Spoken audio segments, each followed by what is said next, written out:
Hot summer nights, can't breathe in again. Young core on the rise, yeah, the window kicking in. New faces in the club, out same hunger, same grind. Every pitch, every swing, yeah, they locked in time. From the bullpen to the bats, it's a problem this year. Whole league looking up like, yo, they really here. Hear the crowd start rumbling, feel it in your chest. This ain't hype, nah, this is real success. Every episode fire, every take cuts deep. If you talk ghost baseball, this the place to be. Big Town Sports, hey. On the stadium lights, crab cakes, hot takes, all summer nights. Big Town Sports, hey. When the city roars, best up and coming Orioles podcast, what you waiting for? From first pitch to the last out, we don't miss a beat. Breaking down the roster, yeah, we living in the tweet. Front office cooking, team built to last. This ain't just potential, nah, this team's built fast. October in the distance, you can feel that pull. Every night at the yard, got the place packed full. If you bleed orange and black, yeah, you already know. Big Town Sports, don't let the whole world know. Remember. What's going on, everybody? We got some things to talk about. The last 2 days in Birdland, even around baseball, have been pretty interesting and directly have affected the Orioles. So there's some things to talk about, especially with Mike Elias. And, you know, is the heat kind of turning up on him a little bit? And that was kind of my thumbnail here today. Is the charcoal starting to get a little hot for old Mike? And, you know, some of his decisions making, is it putting him on the hot seat? I'm not 1,000% sure. I'm probably not the person to even comment on that. But, you know, there's speculation where you could say, yeah, maybe the last 2 days has turned the heat up on Mike just a little bit. And then there's probably ways you can go about it and say, no, it hasn't. So again, I'm probably not the person to comment on it, but I'll give you my thoughts. So going into this offseason, we needed a top of the rotation arm. And Mike admitted it. You know, he wanted a top of the rotation or a front end type starter. And, you know, Dylan Cease, could he fit here? Yeah, maybe. You're going to pay him the contract that he got? Probably not. Like, the numbers really didn't support that. But he got paid, you know, whatever. I don't really think that one affected too many people in Baltimore that much. Their prize was Ranger Suarez, and I really believe that they felt like they were going to land him. And at the last second, they didn't. And that probably sent a shockwave through their offseason plans a little bit. So, you know, there goes the second one there. So obvious choice here, Framber Valdez, right? Probably fit the rotation really well. Definitely would have given the Orioles the best chance to make a deep run. And I can't sit here with a straight face and tell you that they offered him. I heard rumors that maybe they did. I heard rumors that maybe they didn't. I really don't think anybody really truly knows. But again, you missed out on the guy that potentially could have helped your team. And fans are mad. And probably more than mad. I'm not going to really say how they truly feel in here. But rightfully so. I don't think there's no right or wrong way to feel about Mike right now. You either like him or you don't. And I think a little bit of criticism is deserved because, you know, you and the owner both came out and said, hey, you know, there's no financial restraints right now. We're good. We're ready to sign more guys. You literally said it at the Pete Alonso press conference. And then you didn't. You know, I don't think the Ranger Suarez thing, that one kind of sucked. I think they were right there. They had a great offer, and it just didn't work, right? That's the part that sucks. I really don't think Ranger wanted to play here. Things that are out of your control there. So the whole Framber thing, it leaves a bad taste in people's mouth, right? Everybody in the national media saw Baltimore as the perfect fit, right? They had the money, they had the need, a good baseball team that just needed pitching. And he goes to Detroit for 3 years, $115 million. We were talking $38.5 million a year, highest AAV ever for a lefty, and for a Latin American pitcher. I mean, it's a big deal. And when you really look at it, and I heard rumors, I read it, so I don't really know if it was true or not, but I read it somewhere that maybe the Orioles had offered 3 for $100. I find it really hard to believe that this ownership group, and you, listen, everybody's going to have a different opinion on this, but this is my opinion. If there was a guy that you wanted and you felt like that he helped your team enough that you were going to offer him 3 for 100, I don't think they were going to get beat by $15 million. We're talking $5 million a year. If they truly wanted Framber Valdez, you really think that they were going to scoff at $5 million a year? That's my question on it. That makes me question where maybe they really didn't have that deep of a conversation with him. I'm not really sure. But there's things to look at. $15 million. Like, let's be real. All we heard about was money's no object.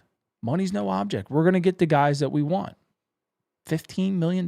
Now, I will say, Alex Bregman took, 10 or 15 million more to go to the Cubs over the Red Sox. So, yes, that maybe could have happened. I just don't see it. I don't know.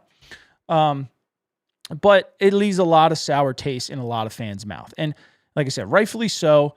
Framber would have probably helped this team on the field. I don't think there's any question from any fan in baseball, including Baltimore fans, even the guys that didn't want him. I think people saw that Framber could help this team. Was he going to be the ace? No, I really don't think he was. I don't think he's better than Kyle Bradish. The problem is you had to pay him like an ace. That was the thing. Even in Detroit, right? He's getting paid to be an ace, and he's not. Unless they trade Tarek Skubal, he's not the ace. I don't think he would have been the ace here. I don't think he would have been the ace in Toronto. He would not have been the ace in Pittsburgh. He would have not have been the ace in San Francisco. So wherever he went, he would have not been the ace. My next question is a guy that was projected 5, 6, maybe 7 years. He wanted 7 years, but most projections had him at 5 or 6 years. Lands at 3. Was there medical concerns? Was there conditioning concerns?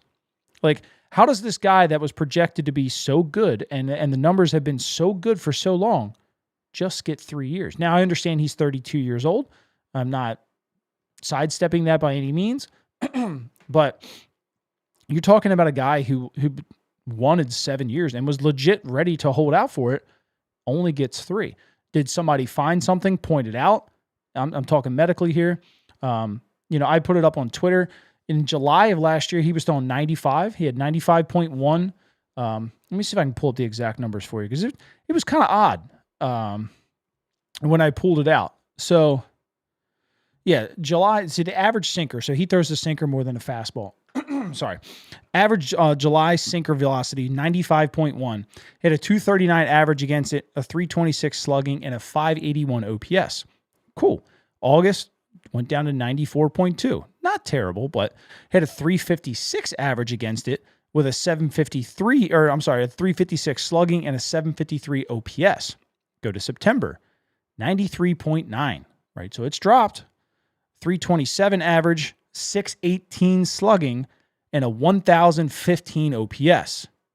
So he allowed 39 runs in his last 58 innings with 7 home runs and a 155 whip. Again, was conditioning or something medical make him fall down to a 3-year deal? So teams look at this kind of stuff. Like, what happened to make you fall off the last second half of the season there? Which is kind of funny because, like, when you look at just the velocity stats from the first half, he was at like 94.3. And the second half, he was at 94.2. But it wasn't until you actually broke down the months where you start to see, the disconnect. Now, the arm angles got lower each and every month too on all his pitches. Again, so was there something medically where he was sore or whatnot? I don't know. But there was a lot with Framber that was just odd. Did that shy away the Orioles? I don't know. I really don't. But let's look at their projected rotation. And if you guys don't follow TJ Stats on Twitter, I highly suggest that you do. TJ puts out some really great content. Projected rotation WAR for 2026. The Orioles at 11.6, 18th in baseball. Now, Framber would have put them at around, I think they said like 15. So that would have put them at a top 5 rotation in baseball. Zach Gallen, I think, puts them around a 13. So you're looking at just outside a top 10 rotation in baseball if they go that route. But as it stands right now, they're the 18th projected projected 18th rotation by WAR. That's not going to get it done. And it's been a recurring theme with Mike, and he deserves a little bit of blame. Again, there's far more that goes into this that we as fans really ever know. At some point, you can't just go out and spend. And even if they say they have the money to do it and whatnot, let's be honest with ourselves for just 1 second. San Diego went out and spent, and now they're freaking broke. The owner died and stuff. Listen, our owner's not the youngest guy in the world, so the same thing could happen. Not saying it will. I'm just saying, like, freak things happen in this world. But you don't want to be caught in a point like San Diego is when you're a mid-market team. We're never going to be a large market. Most of our fan base doesn't live within 20, 30 minutes of the stadium to get down there all the time. And let's be honest, if you have kids, it's freaking expensive. So we're never getting out of that mid-market team. But you still got to find a way to upgrade. Now, they have ignored the draft. Last year was better, but still didn't take anybody really early, so to say.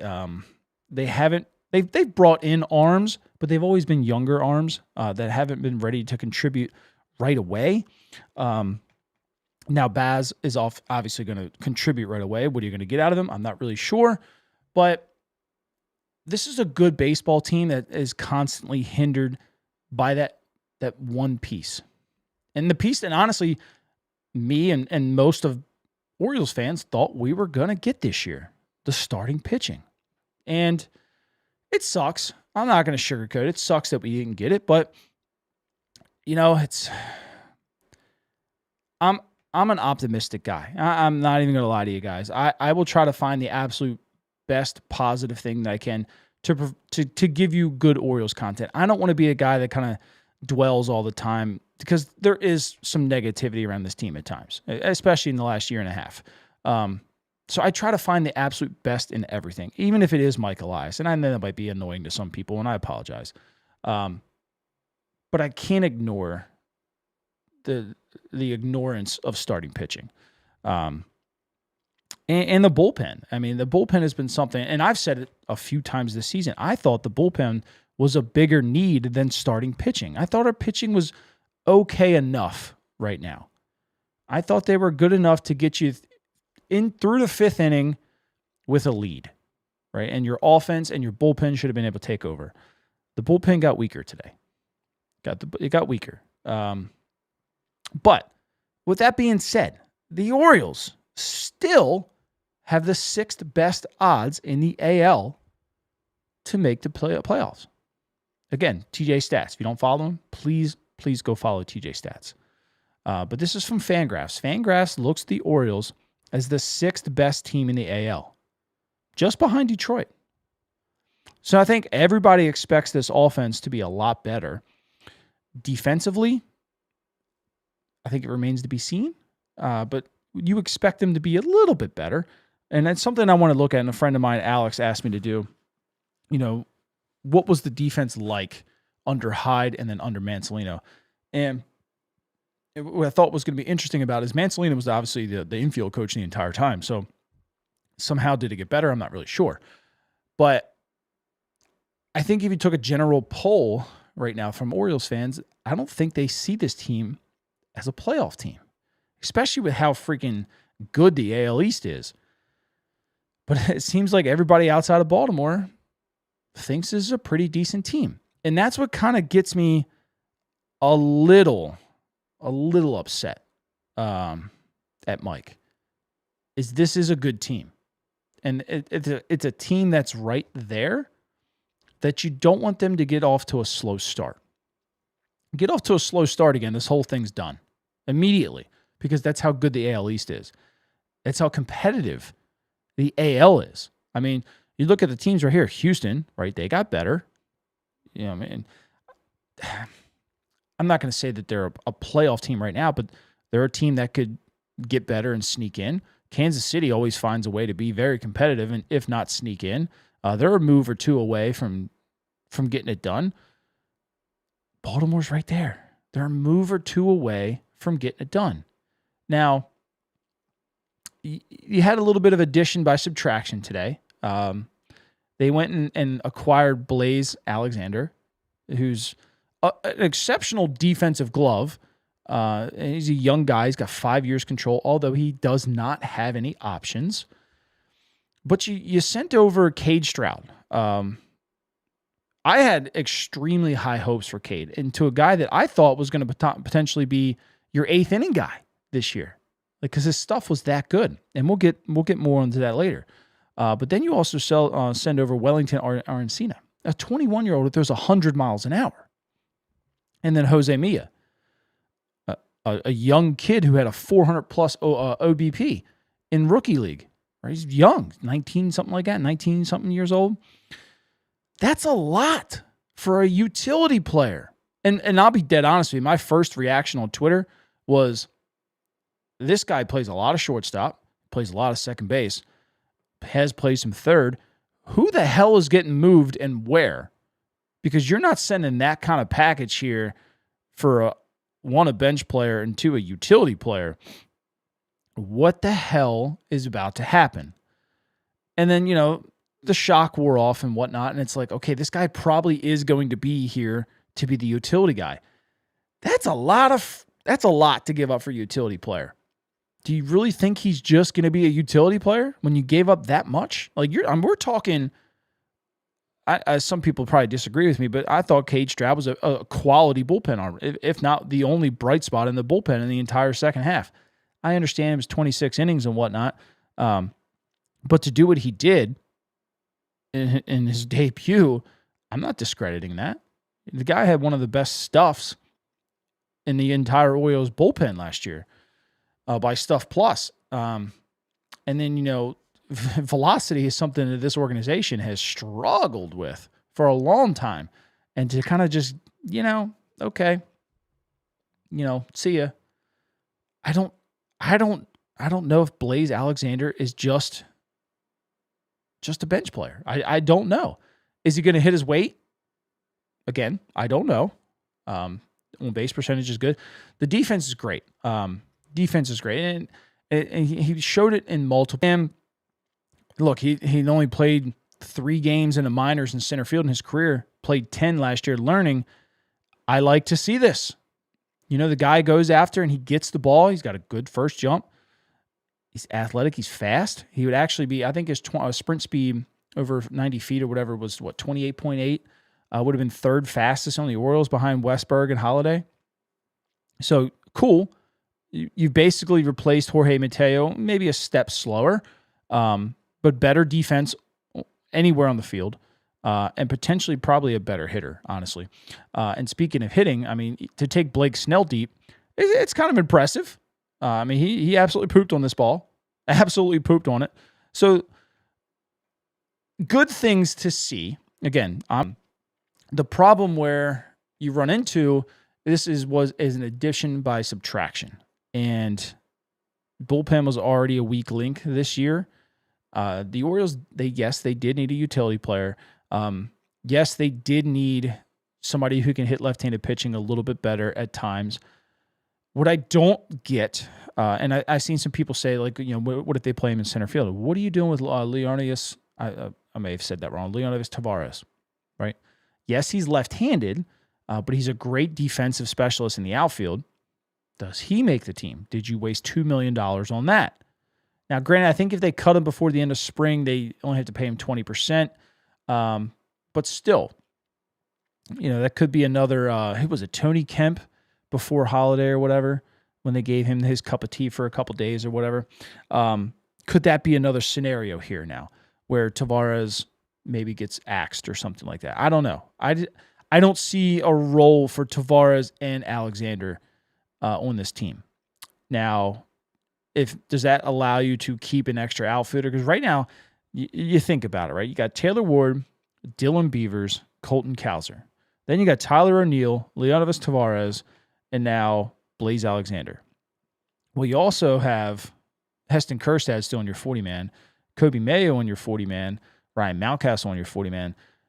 Does cutting Tavares allow you to keep one of these other guys? There's not at bats for him. Let's be completely honest with ourselves. There's not at bats for half of these guys. But Tavares can run. Do you want to keep him? I don't know. Alexander can run, but he also plays shortstop, second base, third base. So, and I even forgot about Jeremiah Jackson. Goodness. So you're looking at 8 outfielders. And that's not even really including Mayo, who potentially probably goes down to Norfolk. But yeah, you're looking at 8 outfielders. Should I count that right? Ward, Tavares, Cowser, Beavers, O'Neill. Who am I missing? Alexander and Jeremiah Jackson. That's 7. 7 outfielders. It's weird. And you got 7 outfielders and you got 3 first basemen. Doesn't make much sense to me. I didn't see the need for it. I thought Jackson was probably fine as utility player. Cool, his defense wasn't as good. You're a utility player. I don't care about your defense. We already had the 4th outfielder. Already had the 5th outfielder. I don't care if you botch a ball at third base one time. The glove wasn't that important to me to trade away 2 really good pitchers. I may be overstating really good, but I said it. Either way, pitching is something that this organization needs. To trade it away for a utility player just doesn't make much sense to me. I was a little brash about it at first. I didn't quite understand it, but let's look at the bullpen now without Cade Strowd. You got Helsley, Kittredge, Aiken. Aiken is your setup man in the 7th, right? Already made me cringe a little bit. Colin Selby now potentially gets a roster spot, which I like. You know, guys got some velo, which we don't really have much of. Yennier Cano, again, is okay. I was hoping that the bullpen would have been good enough where he used one of his options, went back to Norfolk, worked on some things, got himself right, came back later. And then Dietrich Enns, it was fine. Rico Garcia, another guy that I wanted to upgrade. And then Tyler Wells. So when I sit here and look at this, right, Aiken is somebody that I 1,000% wanted to upgrade from. Colin Selby you would want to upgrade from. Cano, I like Cano, but I wanted him to start in AAA. I think he can figure it out. I'm willing to take a shot because he still has the option. But either way, Dietrich Enns, whatever. Rico Garcia wanted to upgrade, and then Tyler Wells I would expect to be in that 7th or 8th, whatever role. He may be a lone man too. I don't know. But what options do you have, right? So you got Justin Wilson. Now, Justin Wilson's turning 39 years old, but he's still very effective lefty out of the pen. Played for Boston last year, had like a sub 3.5 ERA, I believe. Savant Page looked okay. Definitely better than Keegan Aiken. And then you have Danny Coulomb. And so Wilson and Coulomb both, when you look at them in high leverage and stuff last year, performed exceptionally well. Aiken, not so much. You know, leaving runners on, Danny Coulomb had almost an 87% left on base percentage last year. So when he was coming in the game with runners on, they weren't scoring. Wilson was respectable, obviously, but it wasn't nearly as good as Danny. Again, Aiken, not there. Dietrich Enns actually was pretty good in this role. But again, you got a 35-year-old. Justin Wilson would be 39. Danny Coulomb is 36. Like, I understand the like for Aiken because, as you can see, he's 30, almost 31 years old. But you got some other guys. You got, Hans Krause, who could potentially make the roster. You got Tyson Neighbors. I don't know if they want to start him early. You got Nunez, and then you got Albert Suarez. So you have other guys they could upgrade from, which is fine. But again, I was looking for stoutness. Right now, if you throw a Michael Kopech in here, I think then we're starting to get a little bit more comfortable. But I don't want Andrew Kittredge as my 8th guy. I don't want him in the 8th. He's very good in the 6th and the 7th. I still think you need a high leverage lefty, whether that be Jojo Romero. Would love. I don't think it's ever happening, but I would love to acquire Garrett Cleavinger from the Rays. If you can't acquire him, Yoshida is a righty that I would also love. Has a little bit of experience, high velocity. This bullpen right here, outside of Helsley, does anyone throw over 97? 96? I think Garcia can touch 96, maybe sniff 97 once in a blue moon. Selby, same thing, I think can sniff 97 once in a blue moon. Aiken sits about, 94, 95. Cano, I think, used to be able to hit 98.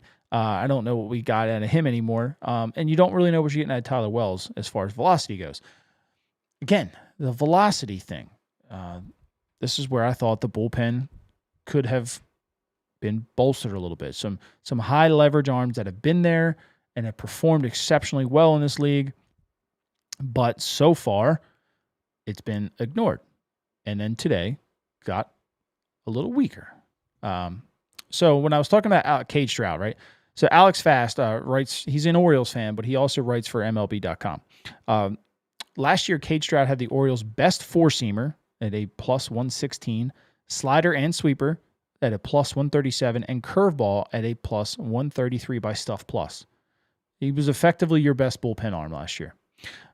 So to trade him sucks, in my opinion. Again, back with the Thomas Necco stats, TJ stats. If you don't follow him, please do. He puts out graphs like this all the time about a lot of different players. But you can see the Stuff Plus that he had here. The cutter was above average. Four-seamer, above average. Sinker was close to average. Curveball, above average. And the sweeper, above average. All in all, and it was above average on Stuff Plus. He was in the zone a lot. What was that? Three of his 5 pitches had plus chase rates. The four-seamer and the sinker did not. That's okay, though. The whiff percentages were exceptional. This sucked. This sucked, in my opinion. But again, are you going to address the bullpen? And this has been my question, too, because the Orioles do have some guys that are going to get a shot this year. My fear was that they were going to leave room in the bullpen, one, for guys with options. Right now, Cano has an option, Aiken has an option, and I think that's it.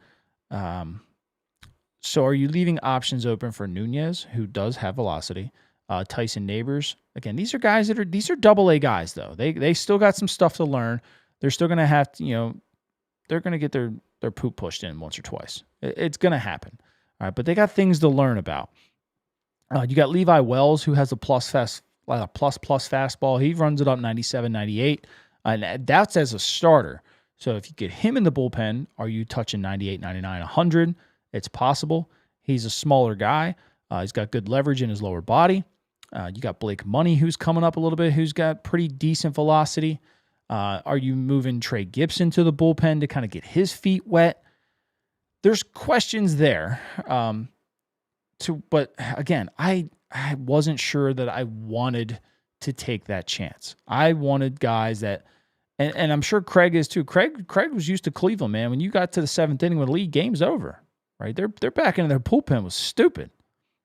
And I wanted to do the same thing here. Strowd helped that. Now it doesn't. So it's just another hole you got to fill. Again, if you fill that with Michael Kopech, I'm not going to complain too much. We've had a good offseason, and I'm not going to discredit that whatsoever. I thought Taylor Ward was fine. I was excited for him. It's very hard to obviously find a right-handed power outfielder. Every team in freaking baseball is looking for one right now. We got the best one, in my opinion, that was available. And then you land, what's it called? Pete Alonso. Shane Baz, I think, was very good for this baseball team in the long term, including this year. So some of the moves were made, and they're made early. Ryan Helsley, obviously, getting Andrew Kitchard's back, like bolstered your bullpen quick. And then it just went stagnant. And then you missed out on Ranger. Yeah, it sucked, right? We all kind of licked our wounds on that one. I think everybody expected that one to happen. Framber, again, not sure if they really truly wanted it. Framber was a name.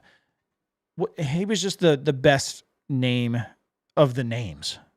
Was he the best guy for the job? I'm not really sure, but he was just the only one available this year.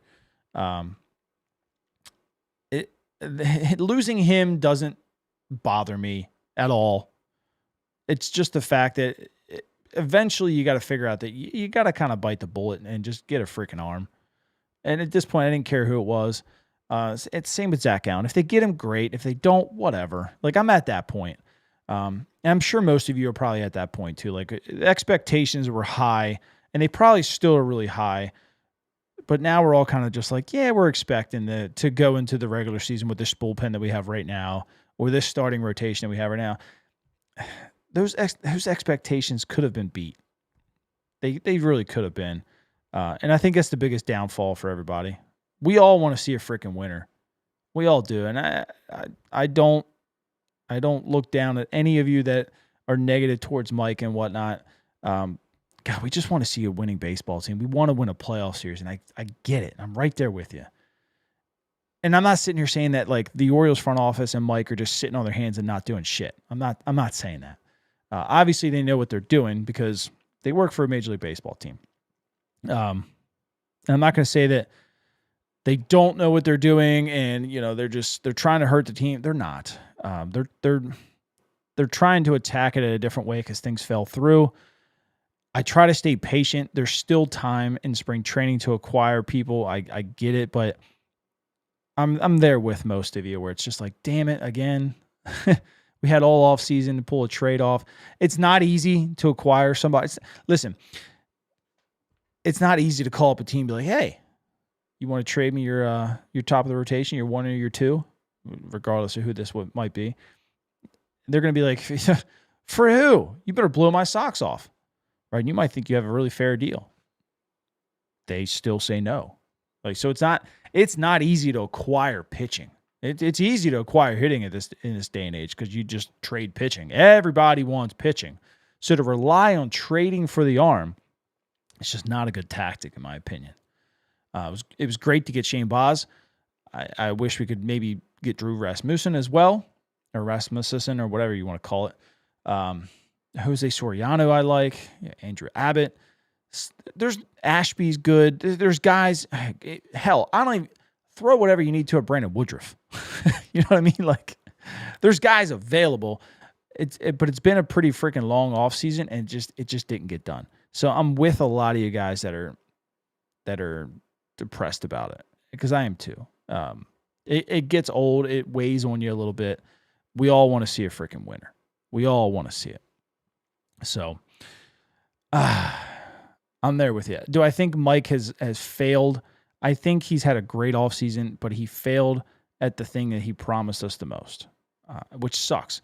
But if he finds a way to turn around and still pulls the trade off somehow, I don't think any one of us are going to say he failed at that point. But there's time. I feel like now is the time that you probably want to really jump on that kind of fast. Because again, I mean, we saw the playoff odds. People think that this is a good baseball team, and it's just missing an arm. And I've said it before, and I'm not afraid to say it again.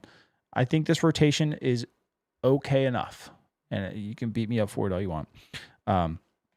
Why I said that was I thought the rotation could get you through 5, and we'd have a good bullpen. We don't have a good bullpen right now. And what's going to happen if the rotation gets you through 5? You got to figure out the 6th, the 7th right now. That's the kicker. Can Kittredge hand you the 8th? Probably more times than not, sure. You got to see what you got in Helsley. Can he fix himself? You got some question marks in the 8th and 9th. But I can't confidently say that my plan now works because the bullpen got weaker. If you had a stout bullpen, the starting rotation we have right at this second was good enough to win baseball games and get you to the deadline. But without a stout bullpen, I think you lose some games that you probably should win. So that's got to be priority 1 at this point is stacking the bullpen over a starter. But the good thing is, I mean, Zach Allen obviously is he the prize at this point? Is it Justin Verlander? Is it Chris Bassett? Is it Zach Littell? Littell's had some pretty solid seasons. I think he's pretty far under the radar for some people. But those guys are, I think you could probably put them all in the same crop, to be completely honest with you. If you miss on Gallen, whatever at this point. Bassett's pretty decent. If you miss on Verlander, I don't think really anybody cares, but Zach Littell, there's you can put them all in the same group. They're all going to be within, I don't know, 5-10% of each other, in my opinion. But you got to find some bullpen. I mean, Michael Kopech is the last prize available unless you go the trade route. Again, it's freaking hard to acquire pitching. It's hard to acquire pitching, whether it's bullpen. The price is high, but they got to figure something out because it's rolling quick. It's rolling quick. So you got to figure something out. But I'm going to get to some of you guys' comments because y'all are flying through here. 140 of them. My bad for not keeping up with this. It's a lot to talk about, so I apologize for not being able to keep up with that. Ethan Turner says, a horrible trade. Ew, why is my text that color? My apologies. Let's fix that. All right, there we go. Okay. I don't want it yellow. Yellow was ugly. John says Mike Elias equals trash. I won't go that far just yet. Am I upset with him? Yeah, I'm upset with him, but he's put together a pretty decent baseball team that we're excited about. And a pitcher obviously makes us even more excited, but the lineup is exciting. The coaching staff's exciting. I don't want to say he's trash. He's done some good for us. He's obviously thinks there's some bad there too. I'm not afraid to admit that. But John says this team's no better than fourth in the AL East. Yankee, Red Sox, Blue Jays have superior pitching. The Red Sox don't have much hitting, right? So how far is their pitching going to take them? Are they going to win a bunch of games 2-1? Maybe. I don't know. But if they're not one that night, then what happens? They don't have a whole lot. Yankees, I mean, half their starting rotation is not even coming back to July, right? So they're scuffling to start the season. They're going to be a lot of injuries. Their lineup is old as dirt. So I think the Orioles are better than both those teams right now. Blue Jays, were they a one-hit wonder? Are they a good baseball team? I don't know. We're going to find out. They have the recipe there to be really good, but hey, the Orioles were really good for 1 year too. And then it started to fall downhill. So again, you don't know what you get year to year. An injury could happen. Multiple injuries could happen, just like the Orioles last year. There's no telling what you got with the Blue Jays. Chaz said, bad trade only way it becomes good is if this trade is Westies dealt for Brian Wu or Holiday's dealt for Skubal. That was my initial thoughts. I think a lot of us probably thought that too. But if he's a utility player, it's a lot to give up for one. He's got 5 years to kind of morph into something. Diamondbacks fans were kind of upset about this. So it's always good when the opposing team's fans are not happy to lose that guy. So we'll see what we get, but they got to find something. They got to bring something in. I still think the trade route is better than Zach Gallen or Verlander or whatnot, but again, you got to convince somebody to take your guys too. James says, I'm close to out of patience with Elias. I think there's a lot of people that agree with you, James. I'm not even going to lie to you. I think there's a lot of people that agree with you. I'm more patient than others. I'm more optimistic than others. It's just me by nature. I like to find the absolute positive in absolutely everything. I'll cherry pick stats to make it positive. But that's just me. I don't know. I love baseball enough where I didn't miss a game when they went through these losing streaks for years. I think it's just me. Like, I just love baseball. So maybe I'm not the right person to comment on that. Did I hear what 1057 earlier said this afternoon? 2 independent sources says Valdez was signed and ready to announce, but Elias couldn't close it. I did hear that. This is not what I heard, but it depended on the person. It's depends who you talk to, who they talk to, and whatnot. Those kind of things happen a lot. Were they maybe close? Maybe. But again, like I talked about earlier in the show, if you were that close and if they really wanted you, they weren't losing that on $15 million, $5 million a year. There's no shot. No shot. Either he didn't want to be here or they really didn't offer him. And that's my opinion, personally. No insight on that, but that's just me. You talked a pretty big game about money's needed, no object, and then you're going to say that you were outbid by $15 million? Math ain't mathing for me there. But hey, you never know. You never know. Maybe their sources were really good. Maybe Mike couldn't close the deal. I'm not going to discredit that either. You just never know. You have to overpay for a pitcher to come here. If Rangers Suarez gets a similar offer with a team he feels like he can contend, better to have to overpay for pitching and come to Baltimore. Yeah, maybe they do next year. I don't know. I'd be interested to see what they do with Rodgers this year. They extend him. They extend Bradish. There's a lot of what ifs. Next year's class is stronger. A lot of what ifs, but we'll see. Patrick said Mike E failed. I think a lot of people would agree with you. Valdez should have got 4 from 160 from Elias. Maybe. If you really thought he was that good. To me, would he have helped my baseball team? Yeah. We talked about this already. I don't think he was better than Bradish, though. I don't want to pay that guy that much money, potentially be my number 3. Potentially. There's potential that Trevor Rogers is better than him this year. That's a lot of money to pay a guy to be your number 3. Detroit wanted to do it. Now, Detroit, I think, is prepping to lose Skubal next year, so now they have a backup plan. The Orioles have Bradish next year, so a lot of things come into play. Should they overpay? Yeah, I agree with you there. Was he the guy to overpay for? People just wanted a name. They just wanted an arm. I don't think they care who it was at this point. I don't know if Framber was really that guy. I don't know. It could be completely wrong. But I just think they wanted Ranger more. I think they were kind of just, well, we got to talk to Framber at this point kind of thing, even though we don't want to. And I don't know. I've been the same cope every couple of years. No top free agent. The rotation pitchers will come here. Got to find a way to break the mold. I don't know how you do it, but you got to find a way. Ranger comes here. If you overpay, he would not turn down a higher offer. That's how this works. Elias played the nickel and dime bullshit, sent him back to Houston. So from what I heard, the Orioles that was the Orioles offer. And the Boston wasn't anywhere close at the beginning. They had to come back to the table like 3 times.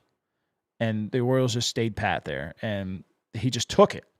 Once they matched it, he took it. Like there was no let's go back to Baltimore and try and get more. It was I got the number I wanted. And I got it in the place that I wanted it, and I took it. I don't know if I blame Mike for that. It's the same thing with Schwarber. They wanted Schwarber and Alonso. They gave Schwarber an incredible offer. He took it back to Philly. He got the number he wanted. Wanted to play where he was comfortable. He got his number. It ended up costing Philly a frick ton of money because they weren't prepared to pay him that. But I don't know. Hinch was the difference with Framber. He has a history with him. Maybe. I mean, Hinch is good. I mean, Hinch, who knows? Framber was young back then, too. You know what I mean? Like, the things were different. He was not established in this league yet. And once guys kind of get that, like, mentality that their shit don't stink, I don't know if there's going any back for that. It doesn't matter who you are. It doesn't matter what kind of relationship you had prior. I'd be interested to see what happens if Hinch has an issue with him or not.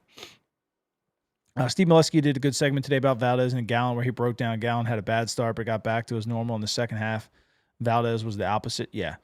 Valdez fell apart in the second half. Gallen made some adjustments and, brought in a new pitch, kept working, had a respectable second half. So things to like about Zach Gallen for sure, but we'll see. Offseason is a solid B, and I agree with you, Laura. I think it's a definite B, maybe a B+. The arm makes it an A. A couple bullpen guys makes it an A too, is for me. Baltimore never get a top pitcher until you overpay. Yeah. Who do we go after now? I think they make a trade. I think you got to try. I definitely think the trade market is still better than the market that's in the free agency right now with Zach Gallen and Bassett and all that. But I don't know. Offseason is a C at best. Didn't get a top line pitcher. I wouldn't say it's a C. I wouldn't. You did a lot. You got Taylor Ward, who's a big impact bat. You got Pete Alonso, another impact bat. You got a really good coaching staff assembled. I think that plays really well. You had incredible international signing. You know, these young guys, even though we won't see them for a while, that's a big deal, especially to get back into that market and grow that. You acquired Shane Baz, got Helsley, got Kittredge. You know, you addressed some of the rotation issues. You addressed the bullpen. I can't say it's a C. I really can't. This team right now is better than going into last year. Potentially better than what they were in 2023. The 2023 team they clicked. This team right now is by far better than 2023. They just clicked in 23. Everything worked. They had everything they needed. They were never out of a ball game. They never quit. They kept going. They had walk-off wins galore.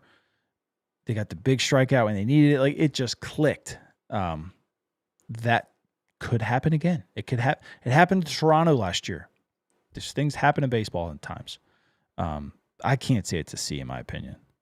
I think B. I think B right now is a respectable grade right now. One pitcher doesn't drop you that far. Spring training starts in a week. Is there another move out there? There's usually some moves around spring training, but not too many. Took Bradish to arbitration for a few dollars and couldn't even settle. I mean, they gave him what he wanted. It goes back. There's a how do they talk about it?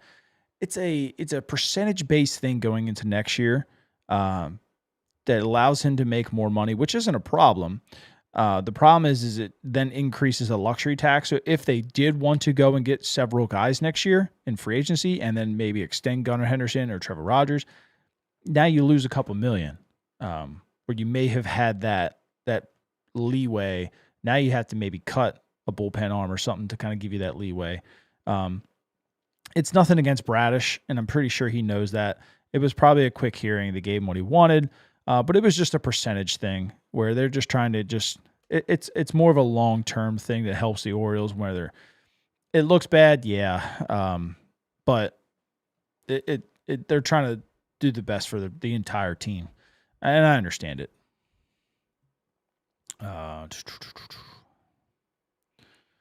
Let's see. Pete signing is cool and all, but the top of the rotation pitcher is still disappointing. Pete will definitely sell more tickets. You got to sell tickets to have money, that's for sure. Polar Bear signing was fantastic, but everybody knew this team needed another top-of-the-line starter, and as of that right now, it's not happened. I agree. Do I think Rogers stays if he has another good year? I don't. It's tough to say. I mean, he went to a team where he was struggling. They didn't give up on him, and he came back and turned his career around. Like, why would you want to leave there? Not everybody's chasing money all the time. I mean, look at Jose Ramirez. You never know. You never know. Charlton City Entertainment says, bottom line is if the Orioles wanted Framber Valdez, he'd be an Oriole. They didn't want him for one reason or another. If it was medicals and attitude or whatever, case may be. I think that's right. I think you're definitely right. Your franchise player says he wants to be in a contender. How do you accomplish this without a top rotation pitching? There's nothing keeping Gunnar here. Everybody's going to say that in baseball. Literally everybody. I don't think Gunner's that kind of guy who's going to go chase money. This is a good baseball team, and I think he knows that. His friends are here. They win a lot of baseball games here. One guy who pitches every fifth day doesn't make that big of a difference. And look at Framber too. To be honest with you, his postseason numbers stink. I mean, look him up again. They weren't very good at all. Sometimes they were, sometimes they weren't. But for the most part, I mean, he's kind of stunk at times. So let's see. In 5 years, he's 7-6 in the playoffs with a 4.3 ERA. His last 2, so in 23, he had a 9 ERA in 3 starts. Last year had a 6.2 in 1 start. 2022 was great. He had 4 starts. He had a 1.44. 2021, he had 5 starts, had a 7.78. And then in 2020, he had 3 starts with a 1.88. That's basically, you don't know what you're getting there. You know what I mean? Like, you have no clue what you're getting out of Framber in the postseason. So to think that maybe he was going to come in and put this team over the top and be that guy, you don't know, man. You don't know. I mean, in 2023, he allowed 12 earned in 12 innings. You know, in 2021, he had 17 and 19 innings. Like, you don't know. And then you've got other years he only gave up 5 and 24 innings and then 4 and 24 innings. Like, who are you getting? Who are you getting? And it comes down to what we saw in 23 and 24. It don't matter if you don't score runs. Corbin Burns threw a freaking gem. Didn't win the ball game because you didn't score runs. Scoring runs means a lot more in the postseason. You got to have a great bullpen. You got to score some freaking runs. Get out of there. Get through 5-6 innings with 3 runs or less. You should win that ball game. Was Framber going to do that for you? Odds were probably yes. But there's some strong evidence here that it could have blew up in your face too. So who knows? I don't know. I don't know. If Burns didn't get Tommy John and Framber didn't have the cross up, would they have been more willing to match, assuming they were interested as the media says they were? Maybe. I mean, it's a lot of ifs there. There's nobody really knows. Nobody really knows. Gunner's watching this says, I can't wait to get a big deal from a team that actually spends money. I mean, the Orioles are spending money. Now, yes, they are less than last year, but you got to remember, too, they had to pay 70 different guys to complete baseball games last year. So, yeah, the money was going to be a little higher last year. You spent $5-6 million just on catchers alone last year. Right now, I think you're like $4 million less. So, if you didn't have to pay 6 catchers last year, maybe you're at the same price. There's a lot that goes into all that. Which pitch between fastball and off speed are you least concerned about? 2-mile drop in fastball. Least concerned? Least concerned is off speed because you can, finagle that and try to figure out if I take a little off here, do I get a higher spin rate? Do I get more movement? But a fastball, like when you start losing velocity and it's not moving, like man, you're kind of screwed.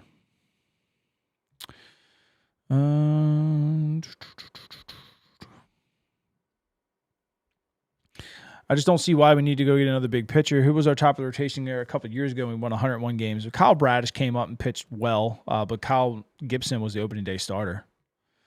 That team just clicked. Everything, they got along really, really well. They trusted each other. They knew when they were down, it didn't matter. I mean, that team just freaking clicked, man. Bullpen is 2 locks and a lot of question marks. Exactly. The bullpen was weakened today. Not good. I agree with you. Very concerned about the bullpen. Yep. I think I'd rather have Zach Allen over Valdez. I was talking myself into the same thing. Definitely was. Orioles blew up their farm system for 0 playoff wins. Who'd they blow it up for? I don't think anybody they traded really was all that great yet.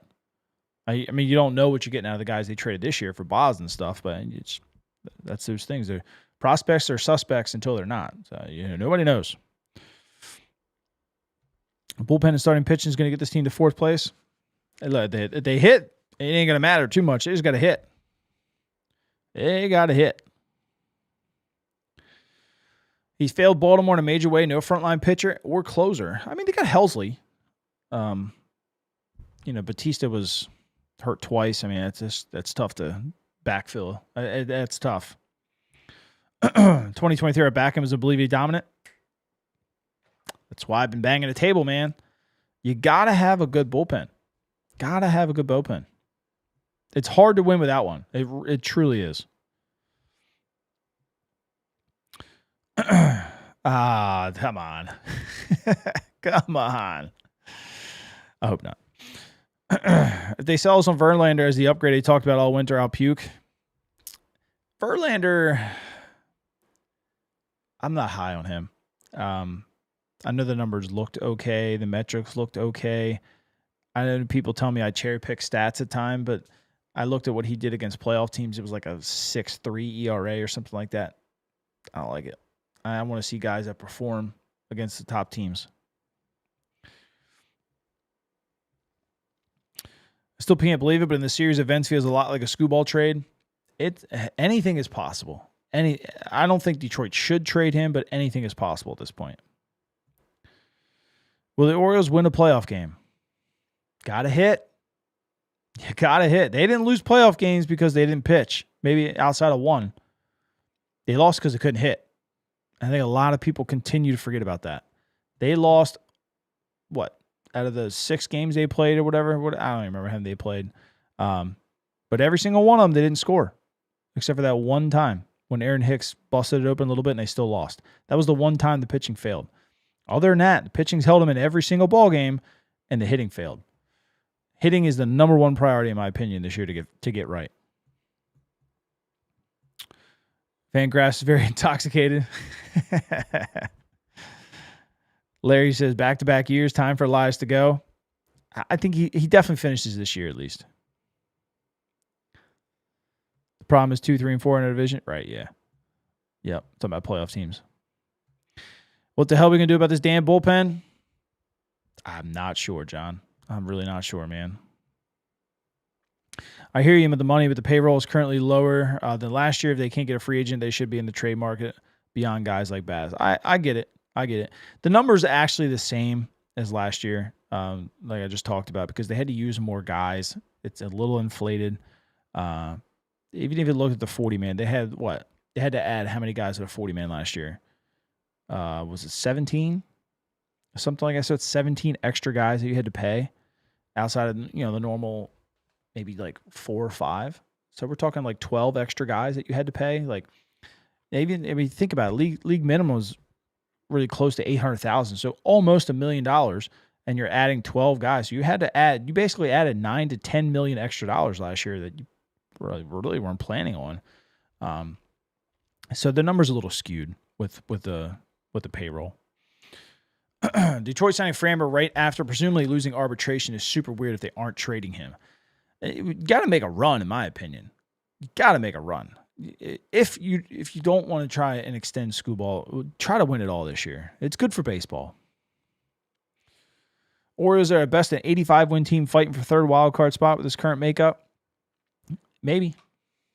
They're 2-3 bullpen guys away from winning 88 to 92, though. I mean, it's a good baseball team. There's just some holes. The payroll as it stands right now is the same as it was 10 years ago. Yeah, but you had superstars back then. You had to pay, Nelson Cruz. You had Adam Jones. You had Nick Markakis. You had J.J. Hardy. Who else you had? You had Steve Pierce that was making good money. You had Chris Tillman. You had a lot of really good players. We don't have those players right now. And, I mean, that was good payroll back then. I'm not saying it's not now, but, I mean, there were some really freaking good players in that team. Really good players. Those players in today's world, that's a $300 million payroll probably. I don't know. Looking at payroll too much? I agree. Yeah, I agree. Because you got a lot of guys that are in arbitration. You got a lot of guys that are, having to hit arbitrations. It's hard to really project payroll. And then you got to think about it. In 2016, you didn't have too many guys that were in arbitration. They were all like legit Major League ball players. I think we get a high velocity late inning reliever before Super Bowl Sunday. I hope so. 2016 O's payroll 160, end of 25 payroll 160. As to today 157.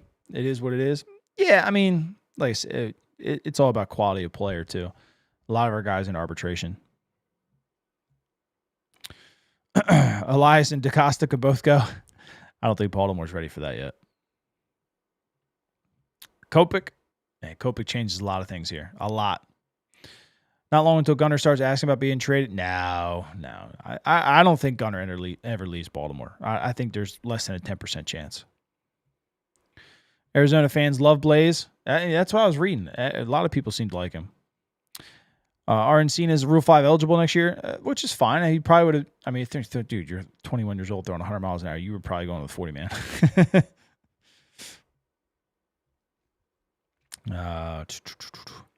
Do I think this trade means something else is brewing, like a Mayo trade or something? I think you got to try. You just got, I mean, you can't have three first basemen, technically four if you want to count Paseo. You can't have that many. You can't have 7, 8 outfielders. It's tough. You got to be trading somebody at this point. Ruby bought this team, claiming to have deep pockets, want to go in the red, bring a championship here, proceed to have a lower payroll year after year. Doesn't make sense. Yeah, things got to match up. They got to match up. They're trying. It's just not matching up. It's not matching up. Hopefully it'll start landing our way here soon. It's a playoff team, but not a World Series team that they could fix. They got some time to fix it. I mean, it's a long year. It's a long year. You got a team that can get you in contention, get you a comfortable lead into the playoffs, going into the trade deadline, in my opinion. But it's a long year. Just because they don't get a starting pitcher right now does not by any means think they're not going to make the playoffs, unless they fall flat on their face like they did last year. But one starting pitcher is not going to be the reason why they fall flat on their face. It means nobody hit again. It means you weren't playing defense. It means your bullpen sucked. It means your top 5 rotation sucked. So getting one starting pitcher is not going to prevent you from falling flat on your face, right? But maybe once every 5th day, maybe you win 3 extra games those 2 months. Like, it's all about the hitting. You got to hit the baseball. That's their biggest thing right now. What value does Jeremiah Jackson have? He freaking hit. I don't know if he has any value, but he can hit. Mayo plus. See, that's the thing is I don't think Mayo really has the value that people think. Like, think about first base and DH position. That's the guy that you put who can hit, but he struggles at fielding, right? So that's what Kobe Mayo is. You don't think that every other team in baseball has that same position and they keep that open for their guys that can hit and maybe not field? Why would they acquire one? I just don't see him having the value that we think. I think it's why he's still here. I saw many Diamondback fans and analysts mad because they don't like the trade. Maybe Blaze has potential. Yeah, a lot of guys like his athletic ability and whatnot. Yeah, I mean, could he grow into something for us? Sure. But again, like if he's playing center field, what are you doing with Tavares? What are you doing with Bradfield? What are you doing with Kowser? Like there's just a lot of questions. If he's playing utility infield, like why are you giving that much money for a utility guy? Could it have Ramon Urias? Like there's just a lot of questions for me. Let's trade for another outfitter. We already have too much. Why not trade for a first baseman while we're at it? So he's not technically an outfitter. He's just trying to learn it because he's fast. But he's an all-over player. I don't know. I really don't. I know I might go for Blaze, another young blonde type. I don't think he's blonde, is he? I'd have to check. Is he blonde? I don't think he was blonde. I don't know. What starters do I still think are available for trade? Not many.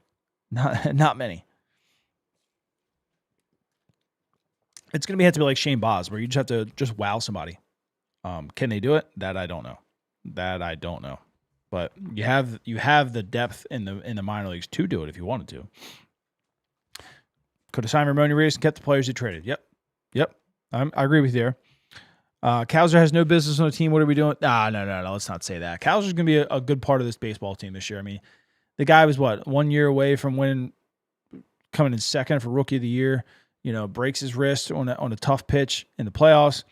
Comes out, really couldn't hit, lift, or anything like that for weeks in the offseason. Comes out, breaks his thumb pretty early. That was 8-10 weeks or something like that. June 12th comes out and cracks his ribs. Crashing into the fence, trying to rob a home run. Played through it and still found a way. Yes, he didn't hit off-speed pitches, but let me tell you how humanly impossible it is to even swing a bat with broken ribs, and it still had a 59% hard hit rate against fastballs.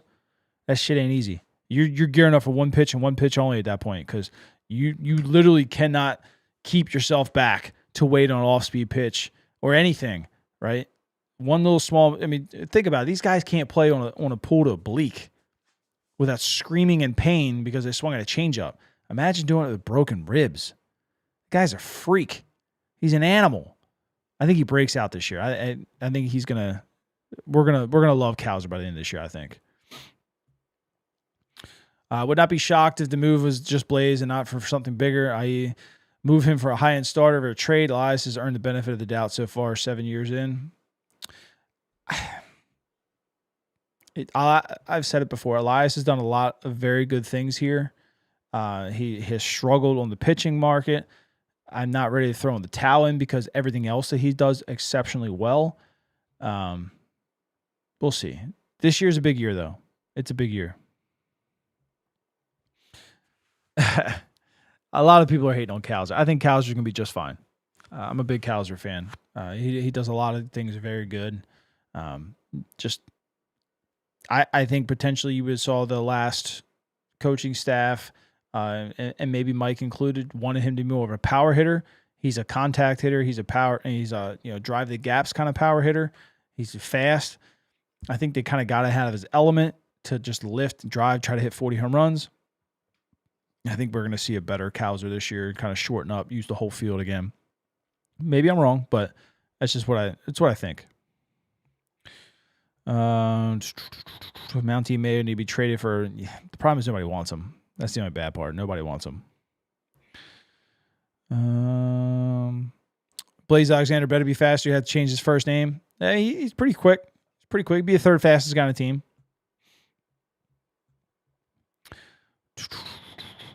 We were 7 years in this rebuild. What a joke. Still, man, you guys are ready to dig Mike a grave out here.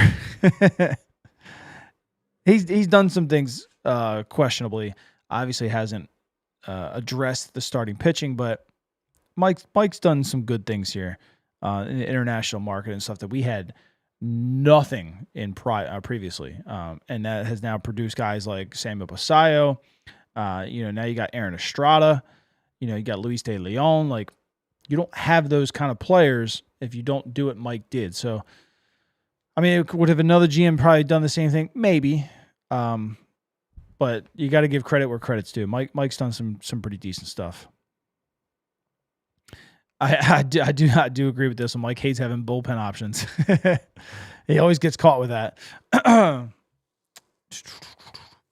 0 playoff wins are lives and that'll never change. I think just this team will win a playoff series this year. Series, and not just the game. They're going to win a playoff series. This is a good baseball team. Bradish has ever read Tales to Pound Sand. I think he understands the business. These guys are used to it. They understand the business. Aiken is terrible. I agree with that one. One mediocre pen. Yep, they definitely are. Cano's like Charlie Sheen in Major League. Cano, Aiken, Kitchers to hold down 6, 7, 8. Good luck. I agree there.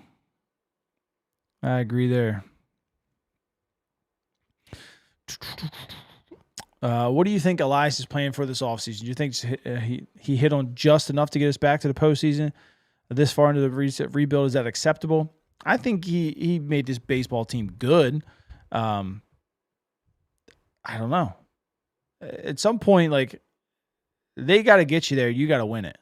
You know what I mean? Like, the offense failed collectively in 23 and 24. That's going to be a big thing. If you get back, who's going to carry it? It's got to be the offense. Got it. You got to have to hit. Hans Kraus sleeper pick, make the bullpen. I'll take whatever, but I mean, I want better, if that makes sense. All right. We're at 9:52. I'm going to try to scroll through some of these.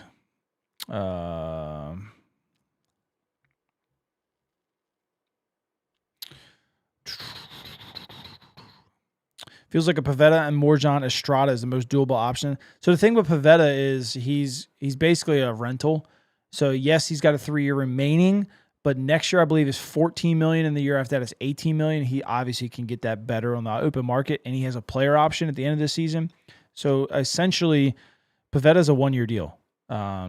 So it's going to drop his price, obviously, but how do you pay that? I don't know. That's a tough one.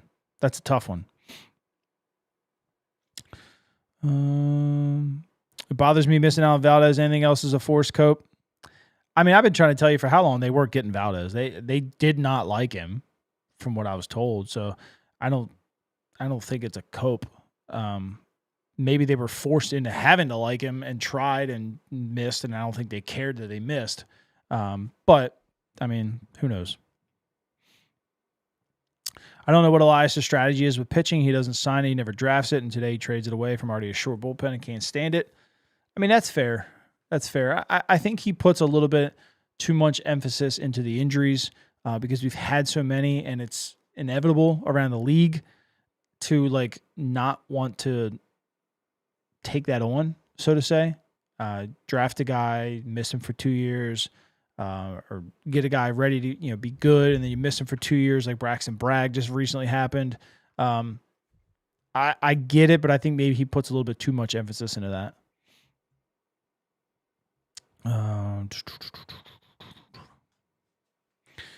Bradish should not be able to pitch 30-plus starts. Takes time to build up from Tommy John. Why not? Why not? He pitched, 7, 8 starts last year. Got his pitch counts up. He had all off season. If you're not ready to pitch 30 starts now, what the hell are we doing? Don't hold him back. Throw him out there. He should be ready to go by now. Should be ready to go. There should be no excuse whatsoever for Kyle Bradish to go out and throw 30 starts. If he's healthy, throw him out there. He don't need to be on an innings limit. You're limiting these guys' innings forever for the last couple of years, and they're still getting hurt. Hell with the damn innings limit and just go throw the baseball. Look at the guys in Japan. They throw 5 freaking days a week. Are they ever hurt? Not until they come here. So obviously something that we're doing here and we think that limiting is the answer, it ain't working. So try something different, my opinion. It's easy to get top free agent starter. It's called overpaying. Eventually you get caught overpaying everything, and then you get stuck with real bad contracts. That's the problem. You don't want bad contracts, especially as a mid-market team. The Yankees, they can survive with bad contracts. Baltimore, no, they can't. You have several guys that you're paying that aren't on your team for a couple years. Like, that hurts bad. So you got to be a little smart with things. All in on Gallen or no? I think so. But I mean, so everybody else. The bright side is when this team ultimately fails, Elias to be gone. I mean, that's fair. I think that's fair.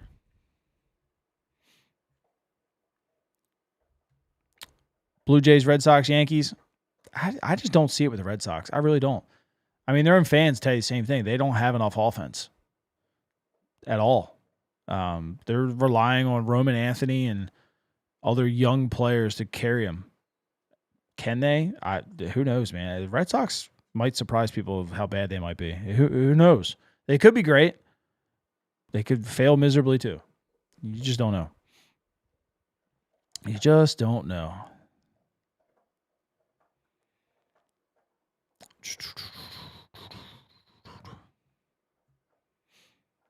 $38 per year for Valdez. No problem not doing that. Right. I mean, if he was your ace, you pay it. But is he the ace here? No. Would he have been the ace literally anywhere? No. But I don't know. We're just angry Orioles fans. We expect more from Elias, and he said we'd give us a frontline pitcher. As of now, he's not. We talked about at the very beginning. I mean, you have every right to feel that way. You do. You have every right to feel that way. I'm not telling you not to feel that way. I mean, Mike deserves some negativity, but he's done some good here too. So it's just a balance. And I'm with you. I'm angry because I want to win, and I know a starting pitcher helps. Bullpen helps more, in my opinion, but that's just me. They got to hit regardless. You just got to freaking hit. How did the Tigers justify their embarrassing offer to Screwball? That's the arbitration giving Framber this. I don't even know if they justified it, to be honest with you. I think they just went there. I don't even think they probably made a case for it. I don't know.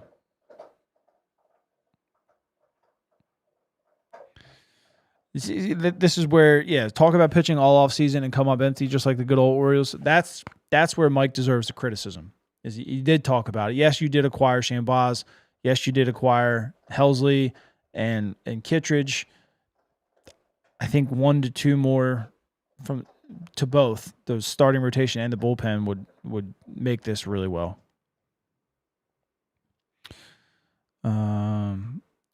This trade has me believing something is coming.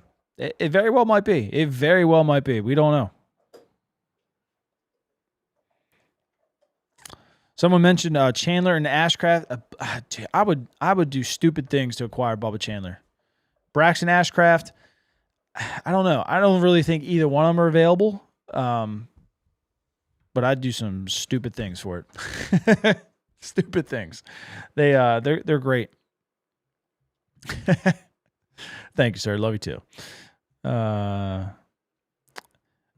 Maybe the O's make their final offseason move in the bullpen. They need to, because they definitely just took away from it.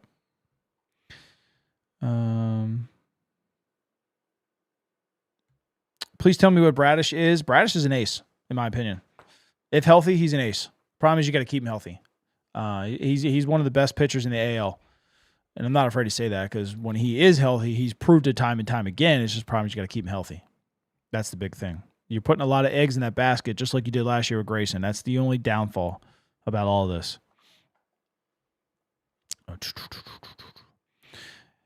If we trade for a significant pitcher, I can't shake the feeling that Westberg's the odd man out. I mean, maybe. I don't know. I think he's team leader, so who knows? Who knows? Let me see what else we got here. I agree with you there. Projected crap. Games played on is played on the field, not on the paper. It's just something to talk about in the offseason.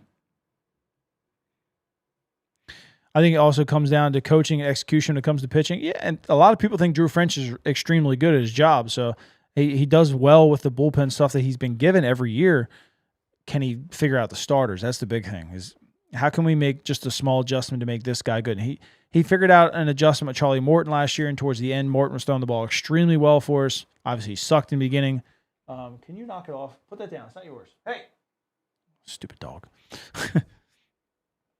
Who would I like for the bullpen? Michael Kopech. Michael Kopech. Real quick one. Do I believe that Elias would pay Gunnar 10 for $400 or $500 million when the time comes? I'd go 8 for $400.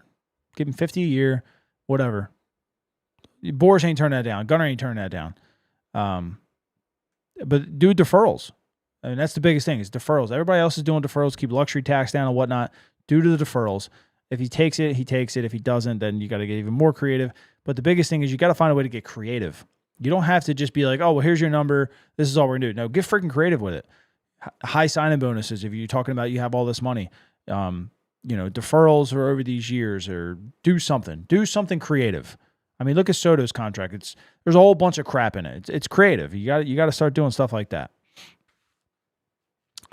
This WBZ is going to be so good. Yeah, I agree. I'm excited for it. I'm going to watch every single game. I literally might watch every single game. I think you really want to convert Mayo. It's very possible. It's very possible. I mean, they tried Mountcastle out in the outfield at one time.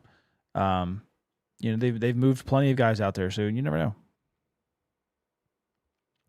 Switching gears, keep seeing WBC lineups projecting Gunnar playing second for us for the U.S. No way, right? Yeah. He's playing second base. He said he was willing to play. He preferred third, but he understood that with Bregman there, which I didn't really get. Like Bregman was supposed to move to second last year.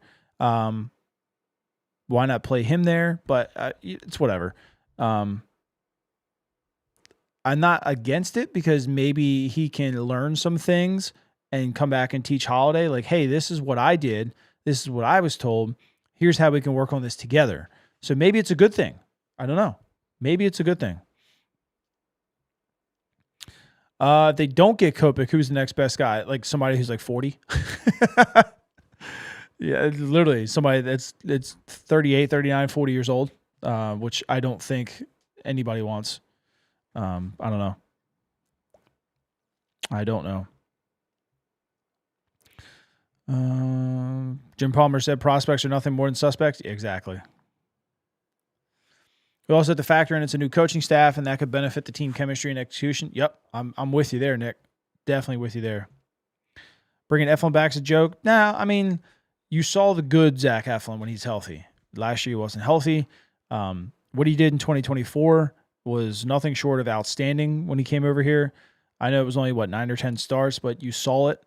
He's always been a quality pitcher. He's not a top of the rotation guy, but he's a quality arm. He's got postseason experience. I don't think that's a joke at all. Zach Eflin's better than most of the guys that were available outside of the top of the rotation guys in free agency this year. You just got to hope he's healthy.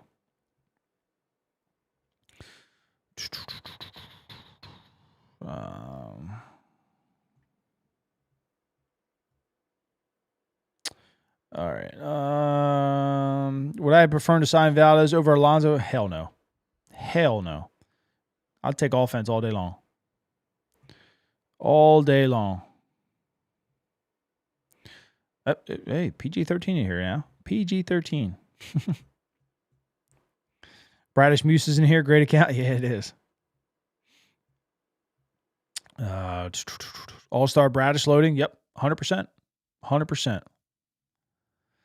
All right. It is 10 o'clock. I get up at 4 o'clock in the morning. Good stream tonight. Listen, Mike deserves his criticism for handling the pitching right now. There's still time. There's still time for him to right the ship, whether that be a bullpen arm or 2 or 3, whether that be a starter and maybe kick somebody to the bullpen. I don't know. Not mad at you guys. I think Mike understands the frustration too. Everybody wants a winner, and that's all.